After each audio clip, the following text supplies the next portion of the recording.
Allison has already been introduced, so I won't repeat that introduction. I'll just add one thing.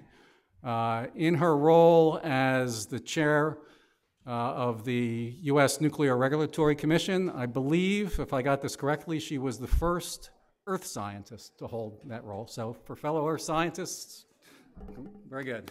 Well done. Allison? Yeah, I was actually the first commissioner ever to be a geologist on the, and maybe the last, who knows. And I don't know if you realized how many earth scientists you were inviting today, but you did get quite a few of us. And I am going to be talking from an earth science perspective. So I want to focus, as I said earlier, on safety, and especially in light of the Fukushima accident, and sort of bring us up to where we are now. We've talked about a number of these issues already, some of the problems facing the nuclear industry. We just talked about on the previous panel the economic situation, competition from natural gas, the reduced electricity demand. Actually, we didn't talk about that so much, but a lot of the part of the country where there are a lot of nuclear power plants was hit very hard by the recession, in addition to which there's been a fair bit of population movement away from those areas. So the demand has really gone down there. There are difficulties in new build. We talked about that a bit, the high capital costs, the long construction times, and the restructured electricity markets. We talked about that. We talked about nuclear waste disposal previously, and safety. We've talked about that a little bit, but I think especially the credibility of the changes that are put in place after the Fukushima accident are very important. And so I want to focus on that. And what I'll do, because we haven't talked about the Fukushima accident today, is walk you through a little bit of what happened from a geologist's perspective in part, and then talk about some of the lessons that were learned, what we think were some of the contributing factors to the accident, and some of the changes that are being made or, in my view, should be made.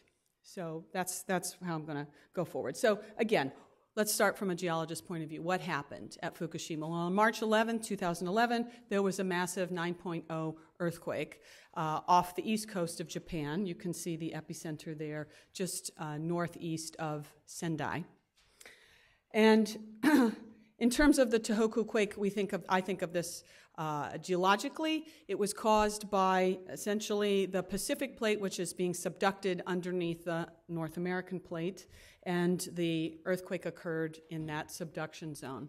And it resulted in actually huge, for what we see usually on a quake-by-quake basis, a huge amount of land motion. So let me give you more of a sense of this. And I don't know if you want to dim the lights for this. This is a little movie, okay, that will give you a sense of the earthquake and the area around Japan. All right.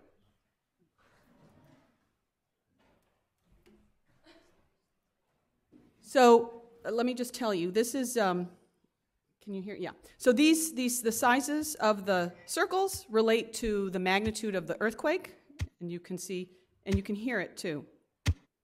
All right? And the radius, the direction of the radius points to the depth of the earthquake. And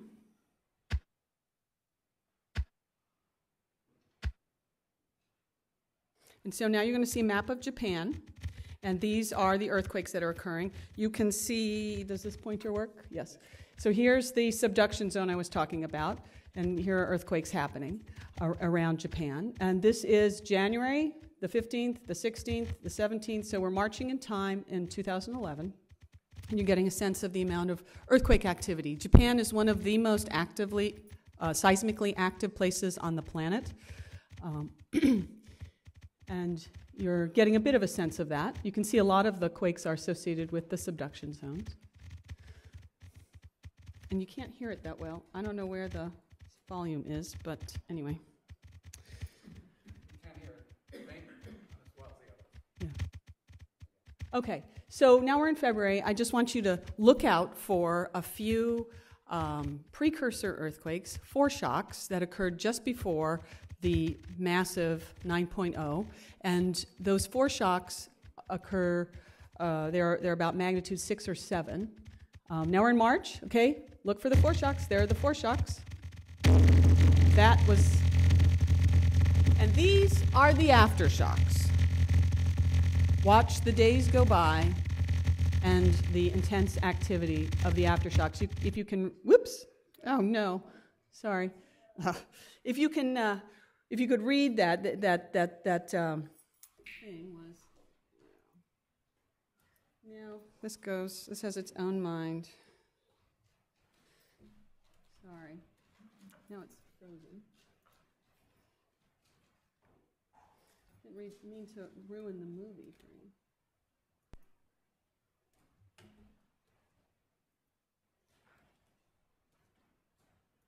Right, back to where our aftershocks here. So this yellow line is showing you the number of earthquakes, and you can see this is March 11th when the number of earthquakes increases dramatically.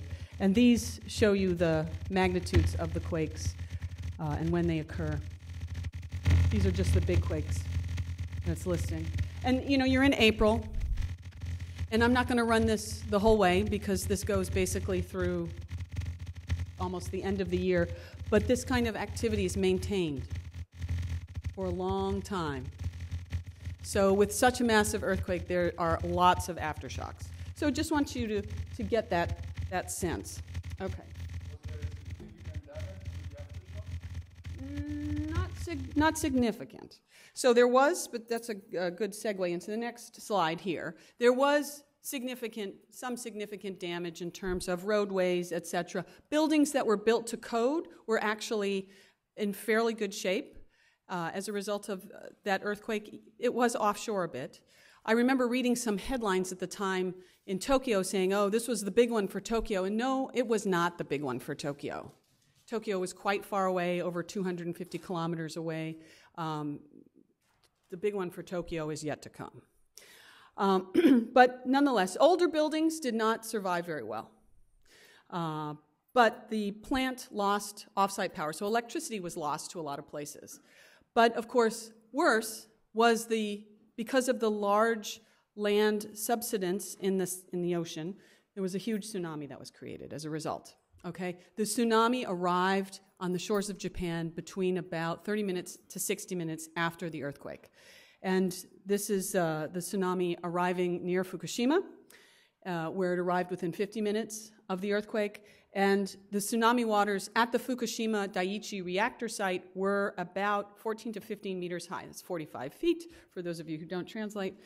And that's incredibly high. So, what happened? Let me just give you a sense of the site itself and the tsunami waters encroaching on the site. So this is part of the site. Note the van here and use that to give you a sense of scale for these two tanks. This is 3:42 p.m. Okay, 1 minute later, the tanks are gone. Well, they're there, they're just underwater. So it was inundated almost instantly, okay? And that's really, yeah, thanks, that's better. And that really is quite impressive. And part of the problem for the Fukushima site is they lost the off-site power. And you have to realize the thing about nuclear energy is that although it exists to produce electricity, it can't exist without electricity because you need to keep at least the plants that we've designed, you need to keep water on those reactor cores. You need to keep pumping water through. So you need to have a source of energy to do that. And usually you rely on off-site power to do that, but when you lose off-site power, which happens, you have backup diesel generators. The backup diesel generators were in the basements, and so were their fuel supplies.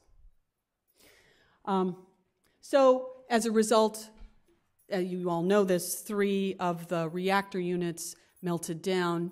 They generated hydrogen in the process.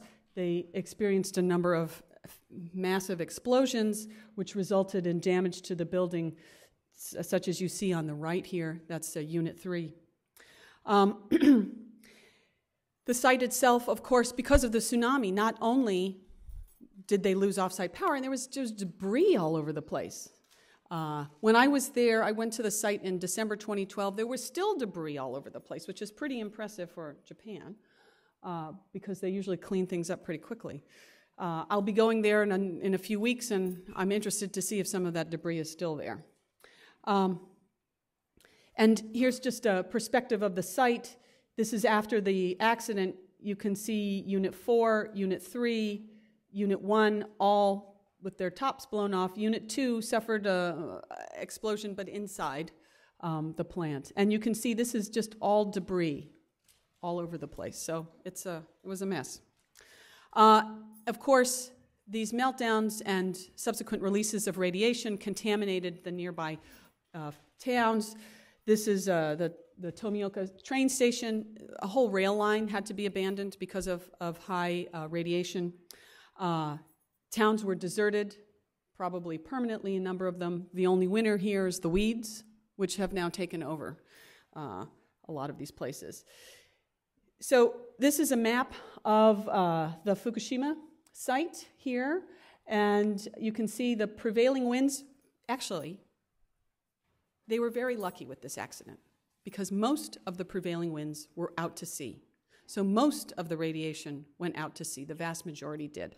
At some point in time, the winds turned around, and they did go inland and in that direction, okay?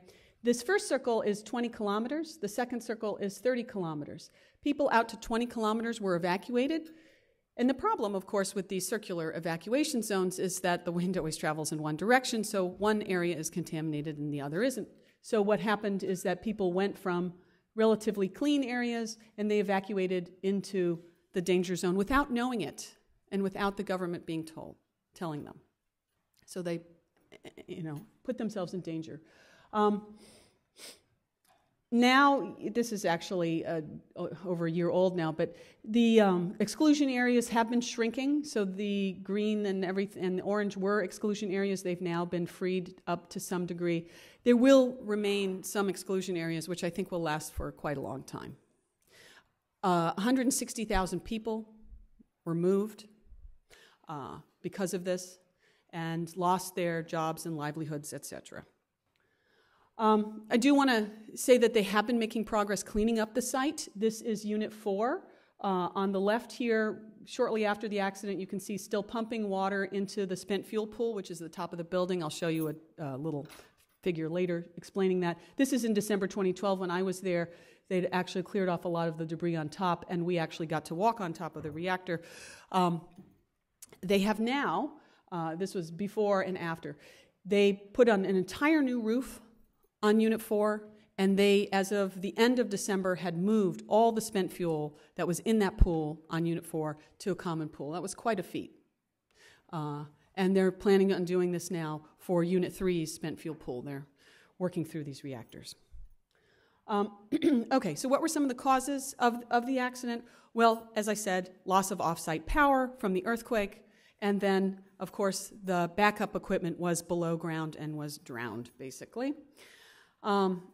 They were cut off from outside assistance because of the damage from the earthquake, and they had poor communications because, of the earthquake damage as well. Japan itself did a number of very critical reports about the accident. One of the most critical was done by the Japanese Diet, which basically blamed Japan and the Japanese system for the accident.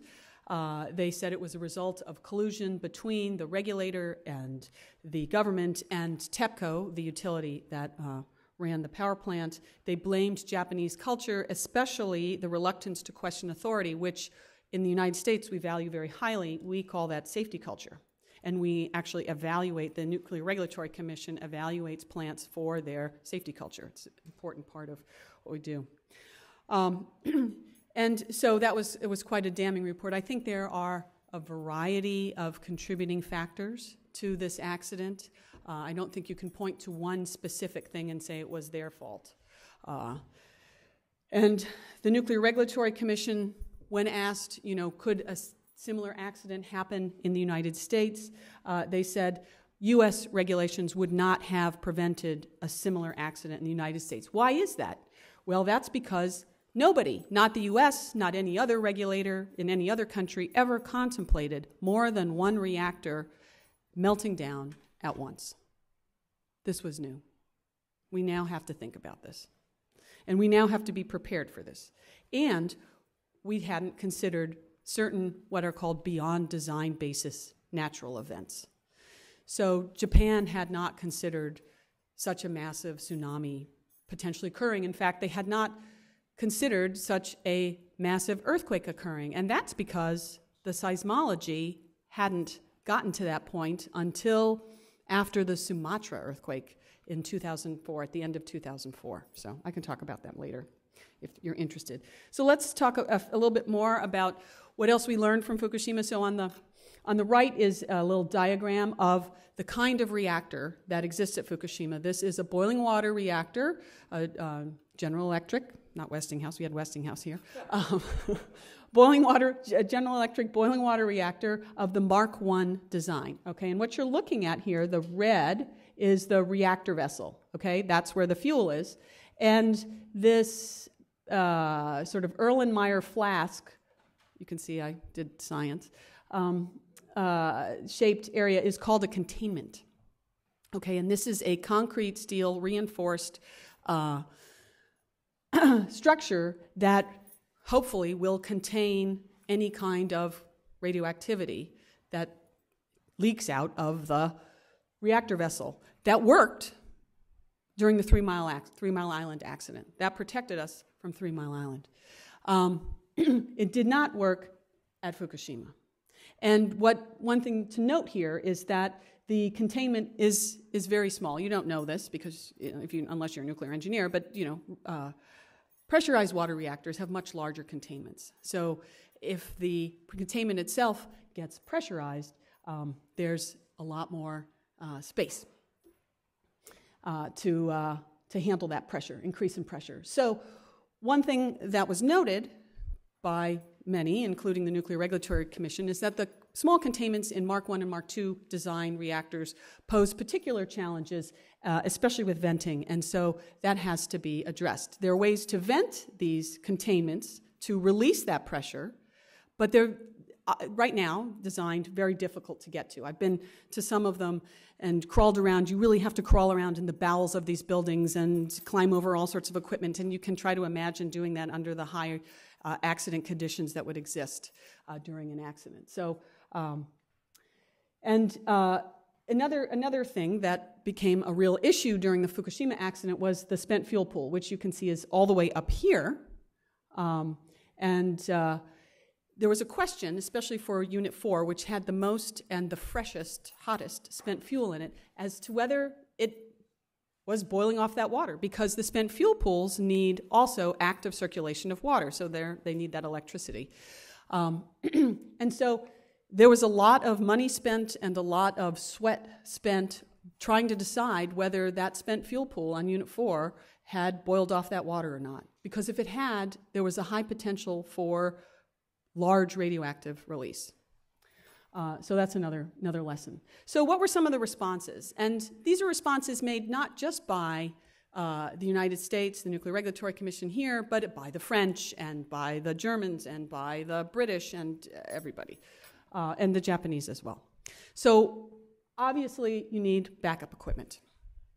And you need emergency backup equipment distributed around the site. In the United States, we required additional backup equipment distributed around the site. You have to be able to handle more than one reactor having a problem in distress at one time. And you also have to have backup equipment that could be brought into the plant within 24 hours. And so what you're looking at here is a brand new facility in Phoenix, Arizona, to service the western part of the country, where they have backup diesel generators, backup pumps, piping, fuel supplies that can be brought and are ready. You can see they're on truck beds. They can be brought within a very short time to a plant. And they also had to standardize all the connections so that the pipe fittings would work. And so that's what the U.S. nuclear industry has been working on over the past few years. Another response was to reevaluate some of these natural hazards that I talked about. And so the U.S. in particular has been involved in reevaluating seismic hazards. This is a seismic hazard map for the US, based on new seismic source analyses that were done in the earlier 2000s. So the US plants are in the process of doing this. They're also in the process of reevaluating flood hazards. And eventually may get to look at other kinds of hazards, projectiles from tornadoes, hurricane force winds, that kind of thing. Other issues, again, back to those vents that we talked about, they need to be opened remotely. You don't want to send somebody crawling around the bowels of the plant in a completely dark plant that has high radiation areas. So that's being worked on. And you should be able to, these vents should be able to operate under the high temperature, pressure, and radiation conditions that would occur during an accident. An area that many countries have added, but the US has decided not to so far, is to add a filter to that vent. So when you vent those gases, which contain a lot of radioactivity, and there was some delay in venting the gases from the Japanese plants, in part because of concerns about the contamination that would be caused by venting those plants, you can add a filter. And that filter is essentially a tank of water that you run a pipe through. And like I said, many other countries did this as a result of the Chernobyl accident, and now as a result of Fukushima. Almost all, except as far as I can tell, Slovakia and the US have decided to add filters to their plants. So another common response. And again, I mentioned that before. So another area I think that we need to consider now, this is now my points of view. Some countries are working on this, some not, but communication. So during the accident, there was a lack of communication. In part, it was caused by an inability to communicate, but in part, it was caused by it wasn't clear who was in charge. And so the Japanese government wasn't getting good information, the Japanese public certainly wasn't getting much information, and the international community was getting very little information. People from the Nuclear Regulatory Commission were sent immediately to Japan upon learning of the accident to the US Embassy there, and it took, I don't know, weeks for them to establish good lines of communication to figure out what was going on to be able to help out. And I just want to give you an example of this. I alluded to this earlier when I spoke earlier, but as a result of this confusing information, the concern about that spent fuel pool in particular, and the lack of information, people were doing worst case analyses and recommending, to their governments what they should do about their people. Because it wasn't just the Japanese involved. There were quite a few US citizens there, Canadian citizens. We had a number of ships, military ships Navy ships off the coast. We needed to advise them on whether they were safe or not. And the US decided to tell their folks to evacuate out to 80 kilometers, 50 miles. And just to remind you, this is 20, 30, this is 60 kilometers, and this is 80 kilometers, okay? At 65 kilometers is the city of Fukushima, which has over 300,000 people. The Canadians followed the US and recommended evacuation out to 80. France actually told their people in Tokyo to evacuate. So you wonder about the difference between regulators, there you go. And Japan, again, as I said, immediately after the accident, out to 3 kilometers within another day, out to 20, and then they told people between 20 and 30 kilometers to shelter in place. In part, I think they were concerned about trying to evacuate a city of 300,000. So this just led to confusion and also diplomatic troubles. There were also communications that were concerning to the Japanese public.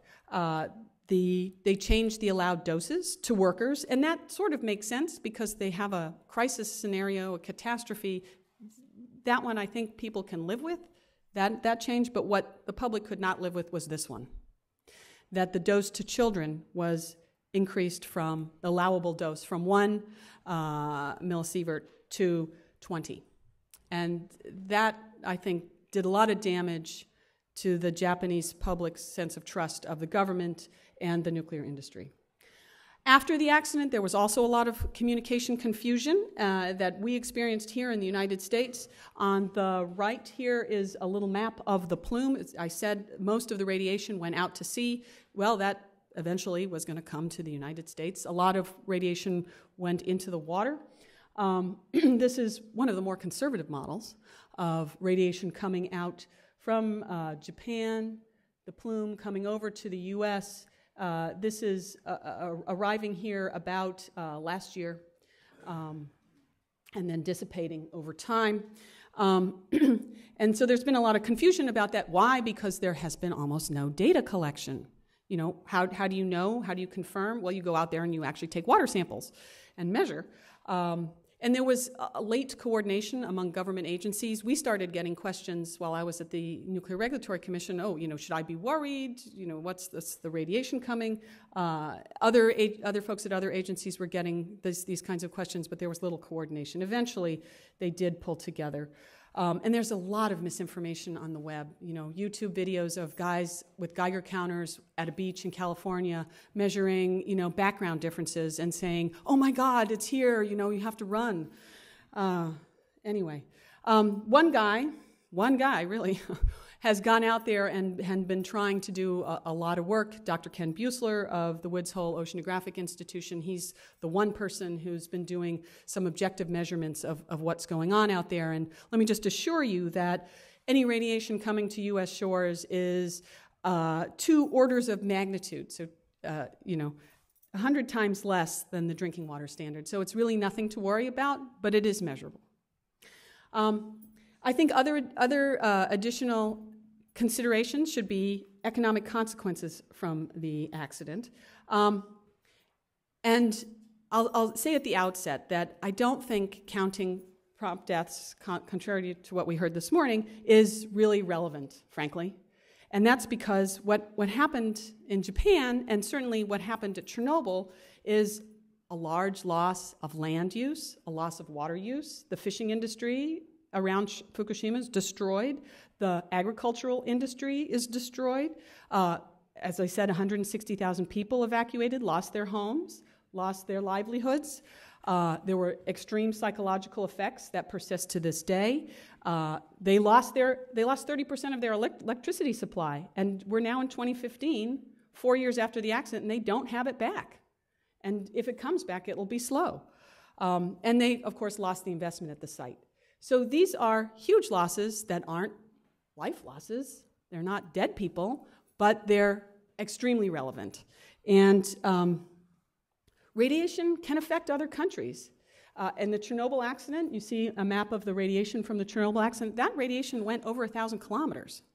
And it affected not just the area around Chernobyl, but it affected the reindeer herders in Sweden and Finland. It affected the sheep farmers in the United Kingdom.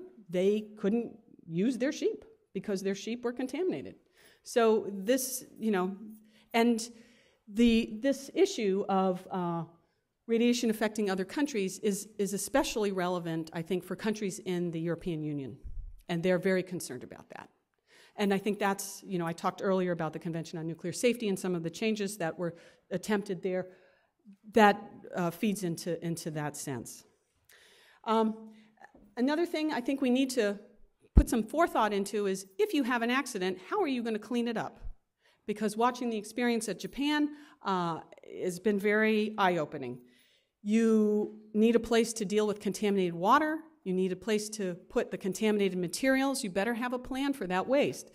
This is the Fukushima site. Here are the damaged reactors, right? These things are all water tanks. Why are they water tanks? Well, they pull off 400 metric tons of water a day, and that water's contaminated. They pull it out from the basement. Why? Well, it's a siting issue. The basements of these facilities are slightly below the water table. Yeah, oh. So this is, what you can't really see it very well, but this is high, and this is a step down here. Okay, so so the water table is higher up, and it comes down below those basements. So you've got this water feeding in on a daily basis, and so they have to pull off 400 metric tons a day, which, when it gets into the basements, it becomes contaminated, and then they have to clean it up. So they put it in these tanks, and then they try to clean it up. But they can take everything out except for the tritium. And so you'd say, okay, well, it's just tritium, just throw it into the sea, you know, dilution is the solution to pollution. No, the fishermen will not allow that. And they're running out of room. It's a real crisis. And one needs to think about some of these things ahead of time so that in the event of an accident, that's something that you're ready to do something. And you also have to be ready to communicate this. Okay, so I'm finally reaching the end here. So I think there's a lot that needs to be done to address Fukushima, and it's very important to do so. We've learned a lot as a result of the accident. We'll continue to learn more as we can get closer to looking at the damaged reactors themselves. We'll learn a lot on the nuclear engineering side of things. The timeliness and the amount of response to these issues by regulators and especially the industry is going to be essential in making the public trust this industry to move forward. It's going to be a measure of credibility. It's going to be the basis of public trust to do more or maintain nuclear power. And so I argue that'll affect the nuclear power in the future. And just to leave you on a slightly lighter note, I don't know how well you can see this, but this is a tanker truck, a gas tanker truck at a nuclear power plant. And it's got a sign on it here that says zero defect delivery. This doesn't engender trust. So I leave you with the note that you have to be credible. Okay, I'll stop there.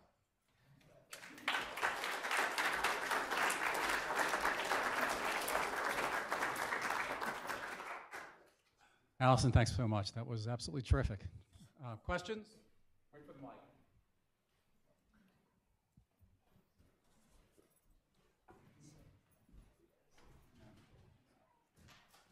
Thank you very much for a great presentation. Did I understand correctly that if the generators, the backup generators, have been positioned 15 meters above sea level, with the fuel supplies, we wouldn't be talking about Fukushima nowadays? Which brings the second question, is there a redundancy in the backup systems that people are devising now? Yes. Yes and yes. So, you know, I can't speak for every power plant in the United States, and I can only really speak for the United States because I don't know the details of what other countries are doing. But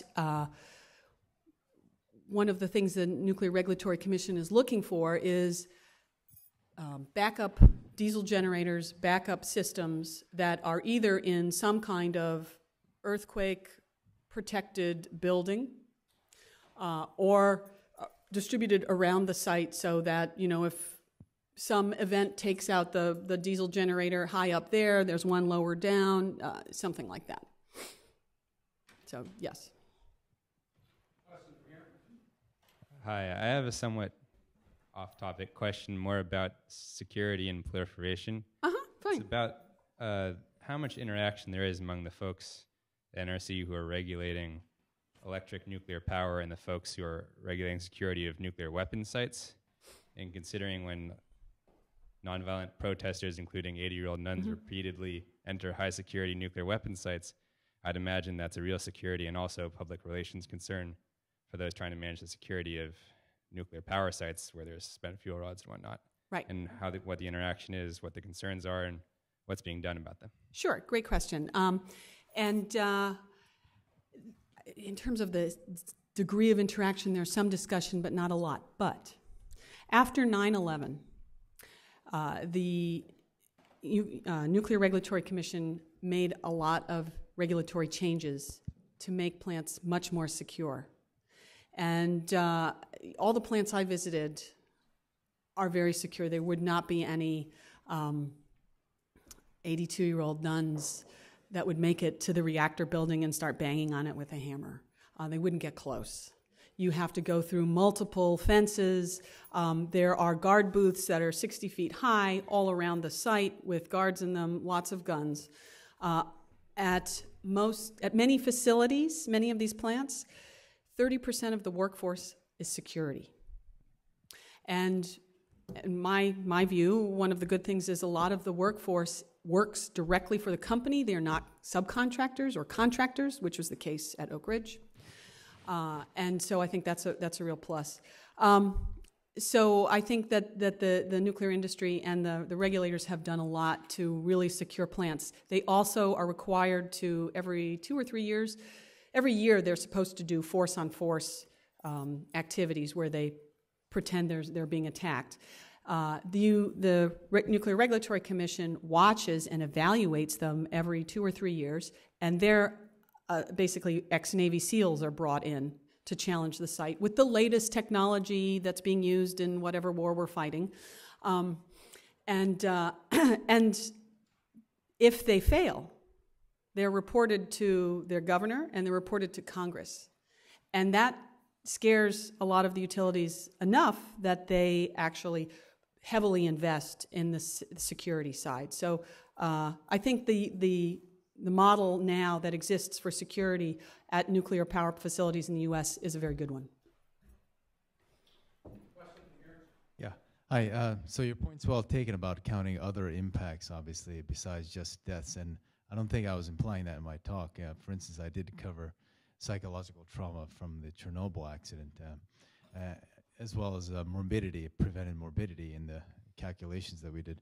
But in any case, I think from a scientific point of view, we do have to distinguish how much of those adverse impacts resulted from the radiation fallout per se versus the government's reaction to what they perceived as dangerous fallout.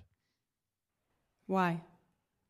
Because, I mean, some of those impacts could have been avoided if the government overreacted, for instance. Okay. See my point? If the government overreacted, how? In other words, it perceived a level of radiation fallout that was higher than the threshold that's known to cause health damages. I mean, okay. You see what I'm saying? The distinction between how much of it would have been due to radiation fallout by itself, if, for instance, if no government actions were taken, versus how much was due to the government policies. That's all. Okay. Okay. I don't know that there was a strong government policy and.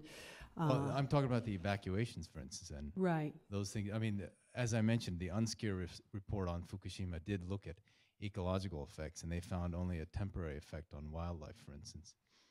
At Fukushima. Yeah, and also. Well, I would argue you really don't have enough runtime to really know what the full scale of environmental impacts will be. Yeah, I mean, we are still trying to understand the impacts on the coast and the waters, because there's a fair amount of radioactivity there that's collected in the sediments, and the impact that will have on marine life is not clear yet. Local marine life. It's true. That's the word I was going to use, is local. That's what the UNSCEAR report, which remember is over 80 technical experts from right. 18. And like I said, but Chernobyl, the environmental impacts went very far. I mean, they affected northern England.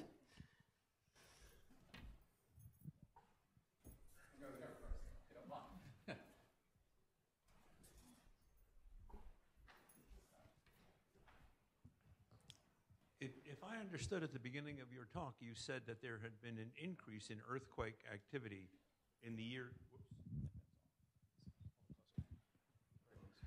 There had been an increase in earthquake activity in the years leading up. I thought you said there was some previous earthquake in that. There was a precursor a few days before. There were some foreshocks a few days before the massive 9.0. That's all I said. Sorry if I was unclear. And I thought the answer to Sandra's question was the facility would have survived the earthquake itself. Do they have an estimate? Do they have an assessment of that? What we know now, and I don't know that we know the full story, but after the earthquake occurred, they lost off-site power. Because of the shaking of the earthquake, all the reactors that were operating shut down, as they should. Yeah. And that worked fine. What we don't really understand was there some earthquake damage that affected especially Unit 1? That I don't know that we're going to be able to extract very well. So really, it's an open question. To some degree. Hello. I was just wondering, you said that we don't currently have any filters on our vents where, like Slovakia. Why is that? Why do we not have it, and why do other countries do? Are we doing something else to prohibit that radioactivity? No, we're not.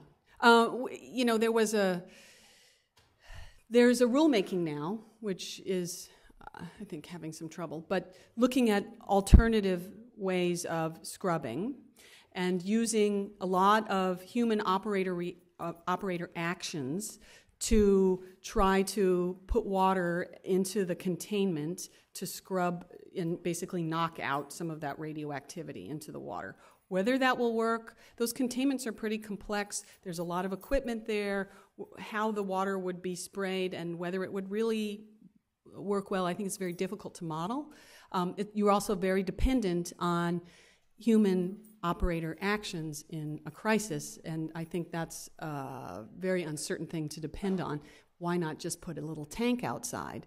But the industry was opposing this because of supposedly the cost. But I'm not so sure about that because one of the TEPCO facilities, the largest nuclear power plant in the world, the Kashiwazaki Kariwa plant, which has 7 reactors, they've added filters already, quickly. I wanted to follow up with your question about Oak Ridge, but also wanted to come back to Fukushima. As a character witness for that nun who went into Oak Ridge in court, it was absolutely incredible to see the 2 subcontractors, total inefficiency, total absolute negligence in every possible way. So that you could say a year and a half later we have safety is something that we might be a little bit skeptical about. Oh, no. The safety at the nuclear power plants was increased as a result of 9/11. Yeah, so but it was also supposed to be after that particular event. Maybe for the nuclear, I'd say nothing about the nuclear weapons complex. I make no claims about the nuclear weapons complex. I am only talking about nuclear reactors. I understand, but Okay. they're not unrelated in certain ways. But the Fukushima case, as a person who's lived in Japan for 3 years, as someone who studies Japan and China for a long, long time, the Prime Minister at the time, as you may know, was concerned to evacuate, in his words, 50 million people. And he is now a very strong opponent of nuclear power. And the nuclear industry, as you know, in Japan, TEPCO and others have been anything but clear and transparent. You pointed this out in terms of communication. But I think it would be helpful to talk about the anti-nuclear movement in Japan, the record of safety, which is not so great, and yet this is a country with high technological competence and so on. So the record of these companies in Japan and the way they've bought out local communities with gyms and other things is not very reassuring. Let's just put it that way. Hi, Allison. Rob Hi, Rob. Just a ring. Came for another reason. Town. Couldn't resist. Speculate a little about what the United States is going to do about 100 aging nuclear reactors. I mean, post-Fukushima is also 100 reactors getting a year older every year. Some of the companies wanting to shut them down even before their current licenses run out. Well, are we planning ahead for this? Sure. So speculate a little bit about the 100 aging reactors. They're 99 now. Vermont Yankee shutdown. It's an interesting issue. I think it's a very interesting and important issue. So most of the plants that have, actually all of the plants that have applied for license extensions, and I think there are like 73 or 74 of them, received them. So they are now licensed to operate out to 60 years. And so there are a few that are younger plants that haven't yet applied for those license extensions. There are aging issues. You know, we've seen in the past couple years now a couple plants shut down because trying to replace parts, steam generators, in the case of San Onofre plant in California, where the replacement part was a bad part, but of course an extremely expensive part on the order of $1 billion for 2 steam generators. The choice was to shut down. And we saw a similar situation with Crystal River plant in Florida.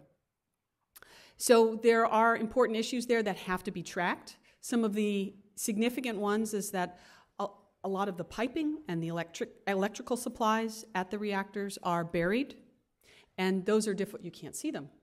So how do you evaluate their performance over many decades? And this becomes especially significant. In the previous panel, I think Dave Christian mentioned now this push for reactors to try to get license extensions out to 80 years. I think that becomes more critical when they try to get that. And in particular, I think are of concern to nuclear engineers that I've talked to are these GE boiling water Mark I and Mark II plants. Because if they get pushed out to 80 years, you're talking about a 100-year-old design, essentially. Is that reasonable? I don't know. Question here. Hi. I guess I have a question and then a comment. So you mentioned the hardened vents over there. I was wondering, where the regulation's going with regards to, hardened vents and fuel failure, specifically like Japan, I know is crediting, complete failure of the fuel when they're regulating bunkers, building hardened bunkers to shut down the plant. And I was wondering your feelings on the FLEX program. So I think the FLEX program, which is the additional backup equipment that's being distributed around the plants and then at those regional response centers, I think it's been pretty good. The industry's really put a lot of money into that, and they're going to meet their 2016 deadline. Probably many of them will meet it ahead of time. So I think that's been very worthwhile.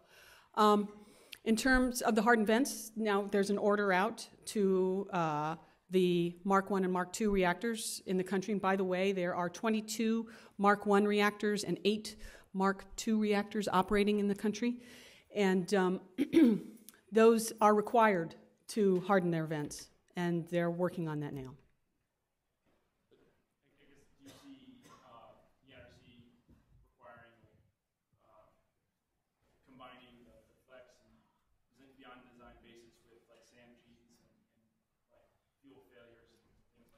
I don't know that the NRC is going to try to combine all of that together right now. So.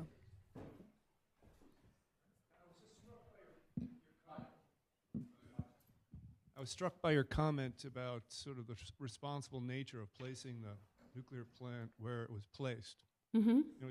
That's what you implied, because they didn't ever imagine a tsunami that size. I think they had a wall of about 15, what was it, 15? Oh, I've forgotten the number. Do you know what the how high the wall was? It was like 7 meters, something like that, yeah. 20 feet, yeah.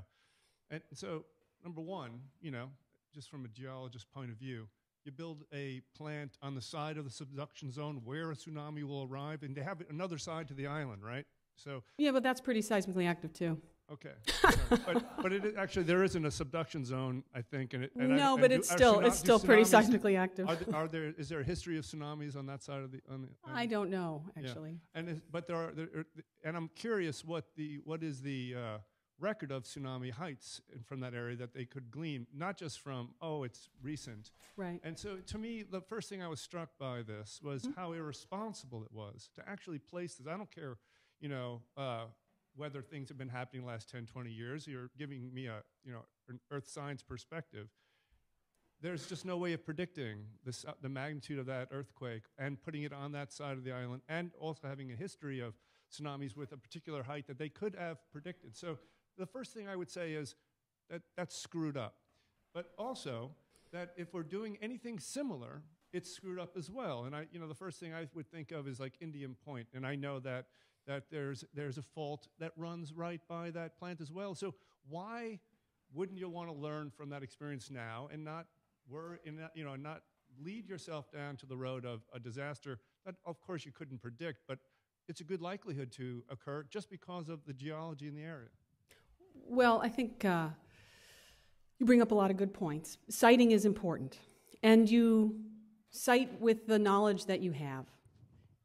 Unfortunately, or fortunately, knowledge of geologic processes and natural hazards has been increasing over time, or we've learned a little more about how the Earth works, and we continue to learn more about how the Earth works.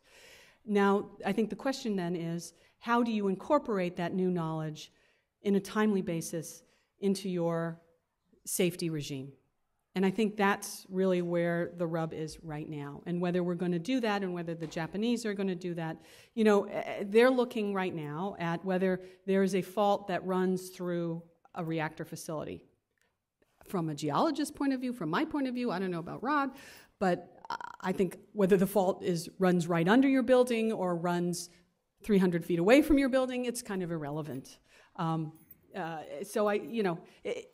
But people are, they're making these judgments based on issues like that. But I think it's really essential that we, at least in this country, and I was really pushing for this at the Nuclear Regulatory Commission, I was getting a lot of pushback from my colleagues, but that we revisit knowledge about natural hazards on a periodic basis. Every 10 years, we do a seismic hazard analysis. Yeah, just as a follow-up comment on that, the seismologists will tell you that before that earthquake, there was good theoretical and observational reason to believe that an earthquake of magnitude 9 could not have occurred on that particular fault. Well, and now they think differently about it. Let me give you a little more history to that. Before the Sumatra quake, the theory that held among the seismological community was that only certain subduction zones could create megaquakes, quakes larger than magnitude 8.8, in large part because we hadn't seen that many on Earth during our very, very, very short time here observing these things. Well, then there was the Sumatra quake, there was the Christchurch quake. The Sumatra quake created this enormous tsunami which killed, 200,000 people or more. And then the seismologist said, okay, whoops, guess we better rethink this.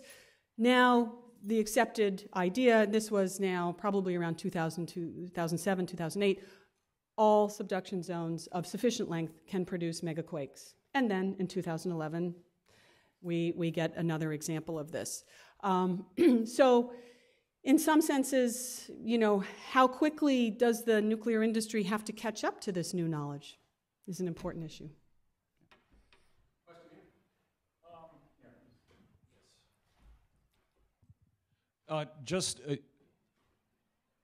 You're given a choice from on high. Do we keep nuclear power or do we stop nuclear power in the United States? What's your answer? If we stop nuclear power tomorrow, where would you get that 19% of electricity? You gonna, as they said, you're gonna be unhappy when you can't charge your phone?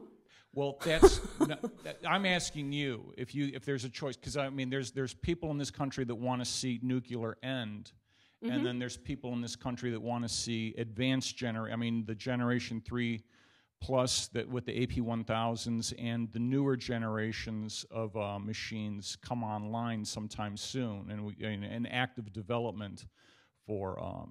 So, in your opinion, do we go forward with nuclear? I don't think we pull the plug tomorrow. I'll tell you that much. I think it's complicated. I think people have made excellent points today about how nuclear is carbon-free, and really the big problem facing the planet right now is climate change. And the sooner we get on dealing with that, the better. And so nuclear provides that carbon-free electricity, and we need that. And it provides base load, and it's also going to depend on how quickly we can get our grid up to speed to deal with the renewables. We need a lot of work. The Quadrennial Energy Review just came out. We've got a decrepit old grid. By the way, the grid was not designed to do what it's being used to do now. It was designed as a backup system for the nearby power plant. It was not designed to sell electricity made in Indiana out to California. That's ridiculous. But that's where we are. So, anyway. We're going to take one last question.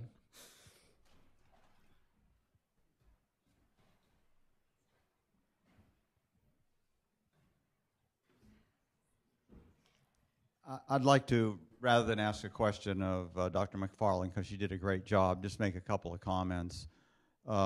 First of all, designs make a difference and locations make a difference. To try to put a blanket statement across nuclear power to say, should we shut it down or not, we need to be very careful at looking at each site and each design. And I think that's what the Regulatory Commission has done. I think that also you need to explore reactors near Fukushima to see their individual responses. There was a dual plant site, Sendai, I think's the name, that was actually closer to the epicenter, but they built a Anagawa. Anagawa. They built a really high seawall. They had no problem. Actually, the sister unit to Fukushima Daiichi, because of the reactions of the staff, prevented the same disaster happening there. So you can't make blanket statements. You have to look really specifically and make choices. And the things that you do to improve periodically the reactors make a big difference. And that's luckily what the U.S. has been doing for decades. You know, I think that's a great point, Regis. And we make, too often, especially in this country, but I think in many places, we fight the last war. And, you know, okay, so we're ready to fight the last war, and something new happens. So for an example, one of the plants on the eastern coast of Japan, and I'm not going to remember which one, has built a new tsunami wall. It's 25 meters high. It's a mile long. This thing cost $1 billion, can be seen from space. Was it worth it? I mean, should they have done something else? You know, put more backup equipment, have new procedures? I'm not sure. Allison, thanks very much for doing double duty and for a terrific trip away from the country.